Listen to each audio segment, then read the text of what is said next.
இந்த சிந்து நடை கூத்துன்னு சொல்லி பார்த்தாலே தமிழர்களுடைய வாழ்க்கைக்கும் இந்த கூத்துக்கும் நெருங்கிய தொடர்பு இருக்குதுன்னு தான் நாங்கள் சொல்ல வேணும். அந்த வகையில இந்த மேலத்தைய நாடுகள்ல ஒரு பெண்ணை திருமணம் விரும்பின காதலிச்சா எந்த ஒரு தடையும் இல்லை, ஒரு தங்கு தடையும் இல்லாமலே திருமணத்தை செஞ்சு வைப்பாரு. ஆனா எங்கட தமிழ் மண்ணில் என்ன சிக்கல் இருக்குன்னா, இந்த காத்தான் கதைக்கும் இன்றைக்கு நடந்த இந்த காத்தான் கதைக்கும் எங்களுடைய தமிழருடைய காதல், தமிழ் இளைஞர்களுடைய காதலுக்கும் நெருங்கிய தொடர்பு காணப்படுகிறது.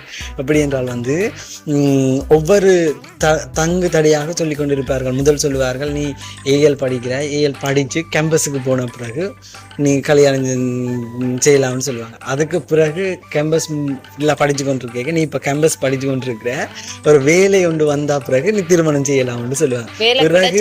வேலை கிடைச்சது பணத்தை சேர்த்து உண்ட வாழ்க்கையை செட்டில் பண்ணிட்டு அதுக்கு பிறகு வா உனக்கு திருமணம் செய்து வைக்கிறேன்னு சொல்லி இந்த மாதிரியாக எங்களுடைய வாழ்வியல் அம்சங்கள் எல்லாம் இந்த மாதிரியாக இவர்கள் ஒவ்வொரு தடைகளை சொல்லி கொண்டிருக்கின்ற வேளையில அந்த பெண்ணுக்கு கல்யாணம் பொருத்தங்குடி அந்த பிள்ளை கனடாக்கு போயிடும். இப்படித்தான் இந்த வாழ்வியல் கட்டமைச்சுப்பட்டு கொண்டிருக்கின்ற காதல்கள், உண்மை காதல்கள் சேர்கின்ற இதுகளும் நடக்குது.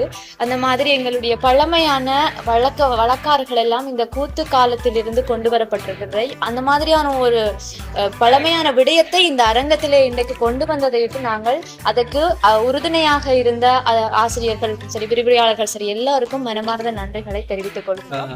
நாளைய தினம் 3வது நாள், அதாவது இறுதி நாள் கொண்டாட்டமாக காலை 10 மணியில சந்தை நடவடிக்கைகள் எல்லாம் ஆரம்பிக்கப்பட்டு திரும்பவும் வழமைய மாதிரி 6 மணில இருந்து இரவு 9 மணி வரையிலான காலப்பகுதியில இந்த மாதிரியான கலை கலாச்சாரங்களுடைய யாழ்ப்பாணத்தினுடைய பாரம்பரியங்கள்னே போற்றுகின்ற மாதிரியான கலை நிகழ்வுகள் அரங்கேற காத்து நாளைய தினமும் நீங்கள் அனைவரும் இங்கு வருகை தந்து உங்களுடைய ஒத்துழைப்பினை நல்குமாறு மனமாற கேட்டுக்கொள்கிறேன்.